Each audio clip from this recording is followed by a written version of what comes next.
묵상과 훈련. 자, 이제 2번부터 한번 볼까요? 묵상이란 무엇인가? 하나님 말씀에 귀를 기울이는 것이다.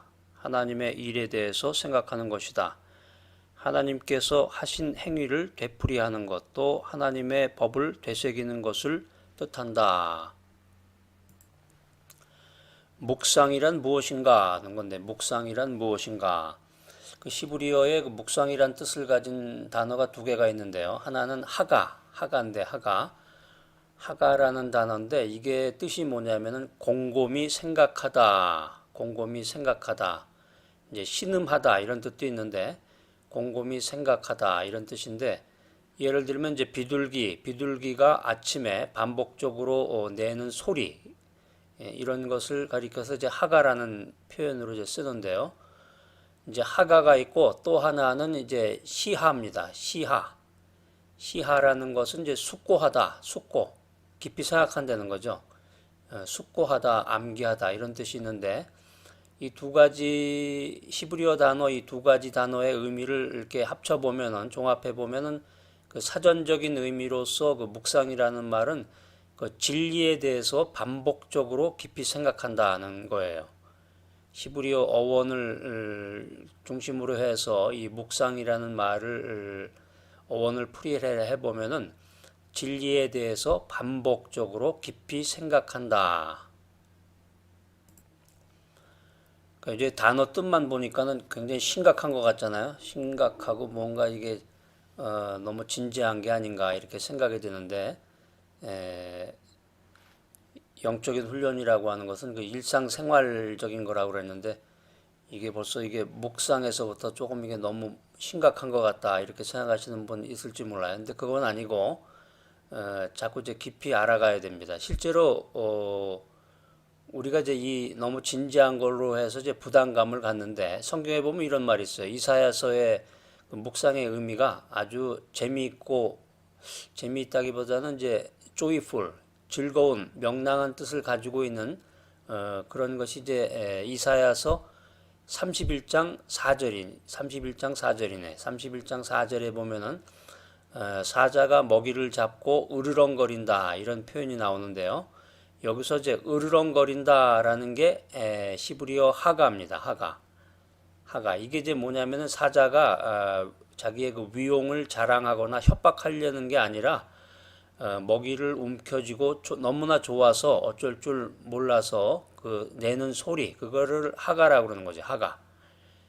그러니까 이게 묵상이라는 게 힘들고 너무 이제 빡빡한 너무 힘들고 루틴한 이런 게 아니라는 거죠. 재미있는 얘기 좀 해드릴게요. 이 목회자들의 선생이라고 불리는 분 있죠. 유진 피터슨. 여러분 아마 잘 아실 거예요. 유진 피터슨이 자신의 경험을 통해서 이 묵상의 이런 측면들을 잘 설명해 주고 있는데 이 유진 피터슨이 이제 어느 날 이 숲이 우거진 동네에 살 때 강아지 한 마리를 키웠다고 그래요. 강아지. 어린 개, 강아지 한 마리를 키웠는데 이 강아지는 대개 보면 그 뼈다귀라고 그러네. 뼈다귀. 뼈다귀를 좋아하는데 강아지가 숲을 산책할 때 강아지하고 같이 이렇게 숲을 산책하다 보면은 이제 미국에서 그 코요테라는 게 많은데요. 이 코요테가 물어 죽인 그 사슴의 사체가 발견이 됐는데 이 같이 가던 그 강아지가 산책길에 동행했던 강아지가 이 사슴의 사체에서 그 뼈를 찾아가지고 정강이 뼈라든가 갈빗대 같은 걸 찾아가지고 입에 물거나 질질 끌면서 집으로 그걸 가져온다는 거죠. 집으로 운반을 해가지고 강아지가 그 뼈를 가지고 장난을 하다가 은밀한 곳에 끌고 가서 본격적으로 이제 물어 뜯으면서 그 맛을 즐긴다는 거예요. 뼈다귀 맛을. 그리고 나지막하게 어떤 소리를 내는데 그 씹으면서 소리를 낸다는 거예요. 강아지가. 그 즐거움에 빠져가지고 강아지가 그런 소리를 내는데 한두 시간 정도 그 뼈를 가지고 논다는 거예요. 재밌게. 뒤집어 가면서 맛도 보고 그러다가 이제 시간이 지나면은 다시 그걸 땅속에다가 파묻습니다. 은밀한 곳에다가 파묻고 그 다음날 또 가가지고 그 뼈를 파내가지고 또 한두 시간 정도 맛을 즐긴다는 거죠. 이 유진 피터슨이 강아지를 보면서 이 뼈다귀를 맛보면서 그 즐거움에 빠져 있는 그 강아지의 모습 너무너무 좋아가지고 소리를 가랑가랑 무슨 아주 재미있는 그런 소리를 내는 그 모습, 이게 이제 하가인데요. 하가, 히브리어 하가인데, 이것이야말로 묵상하는 상태를 상징하는 것을 잘 드러내준다, 이런 표현을 했습니다. 그래서 한마디로 이 묵상이라는 것은 그 신음소리가 날 정도로 이제 즐거워서, 너무나 기쁘고 즐거워서 신음소리가 날 정도로 즐거움에 빠지는 일이라는 거죠. 그래서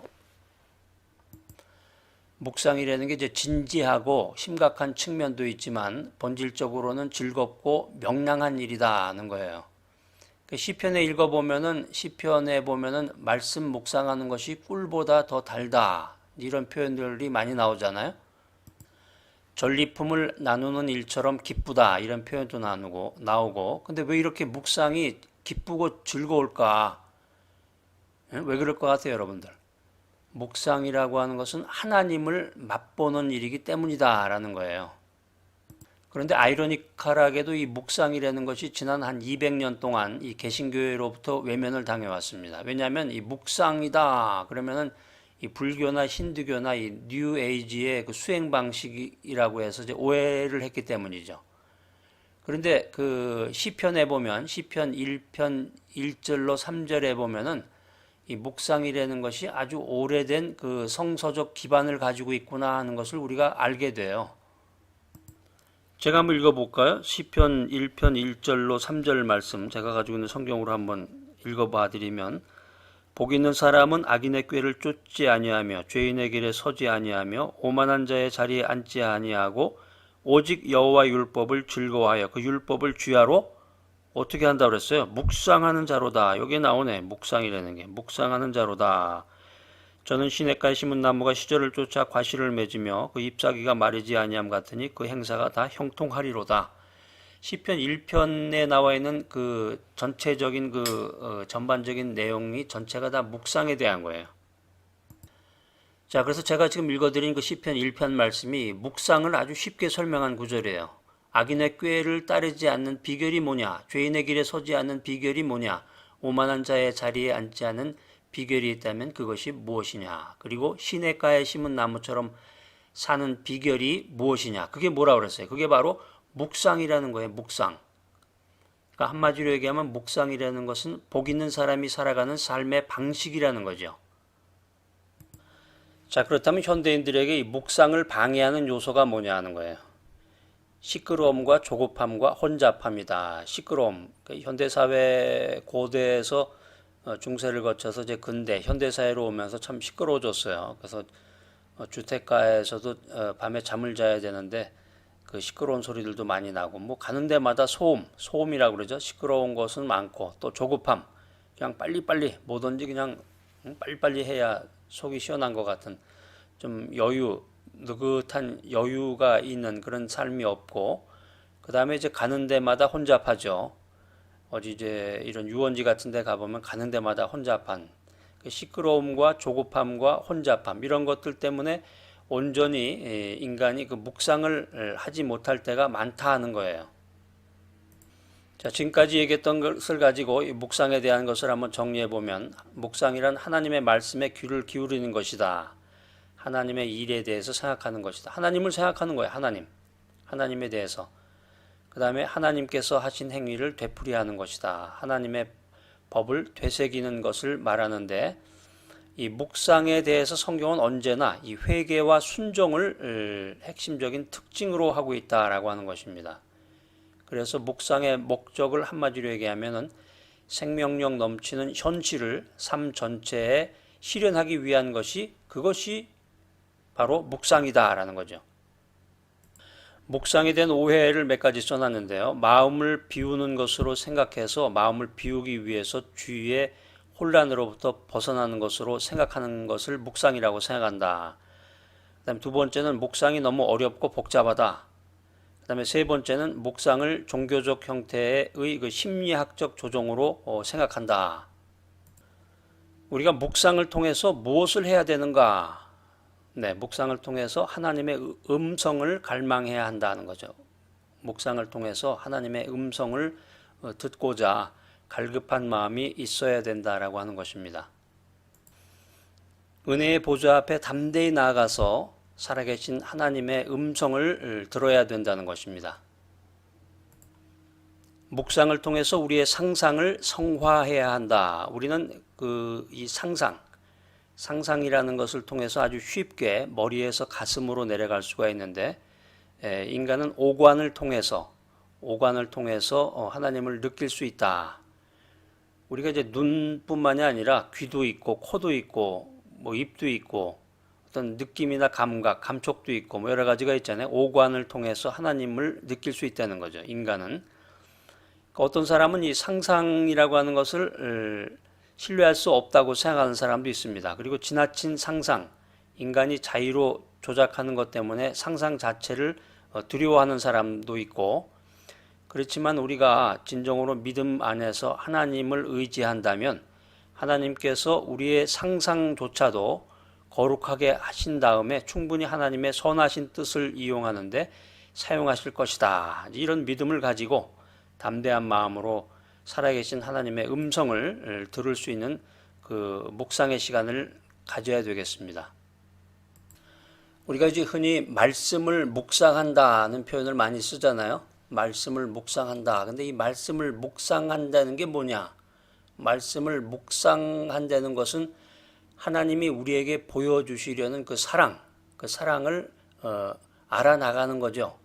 말씀을 묵상한다는 것은 하나님이 우리에게 보여주시려는 그 사랑을 알아가는 것이다.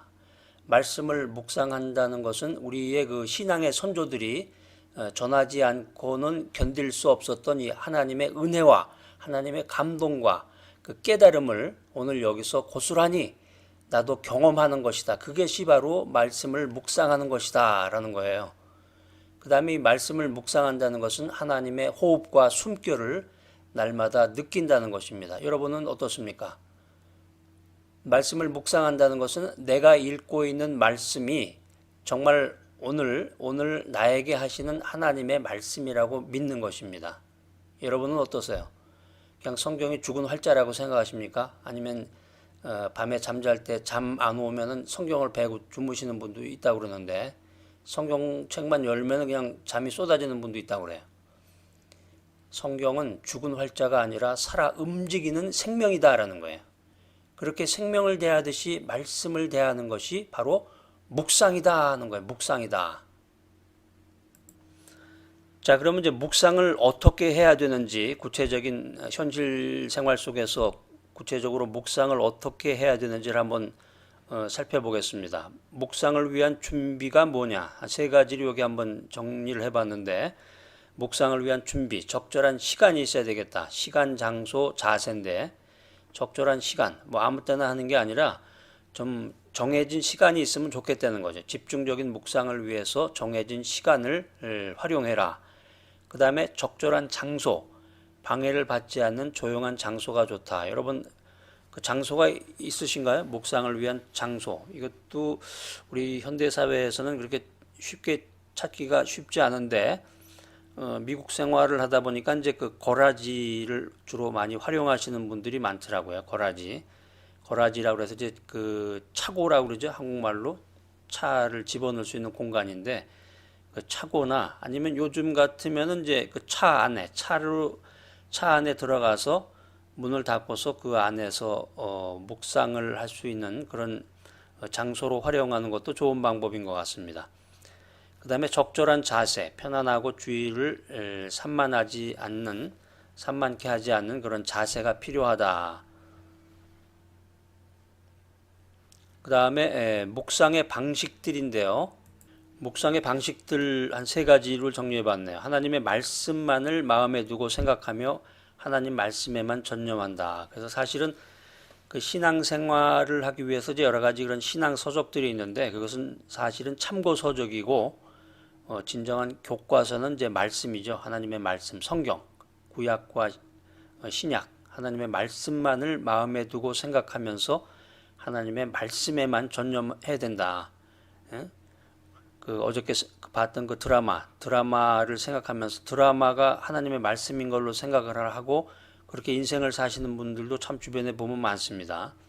그 뉴스에 나온 이야기라든가 그게 아니라 하나님의 말씀만을 마음에 두고 생각하며 하나님의 말씀에만 전념한다는 거죠.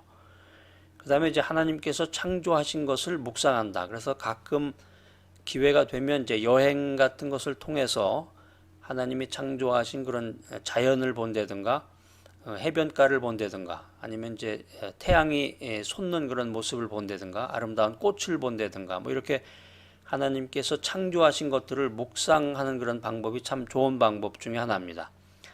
그 다음에 마지막은 이제 오늘날에도 일어나는 사건들을 묵상하면서 그 의미를 찾는다. 이제 신문이나 그 TV 뉴스 같은 데서 일어났던 그런 여러 가지 사건들이나 아니면 현대사회에 이슈가 되는 그런 주제들을 묵상하면서 어떤 그런 묵상의 의미를 나름대로 찾는 그런 방법이 되겠습니다.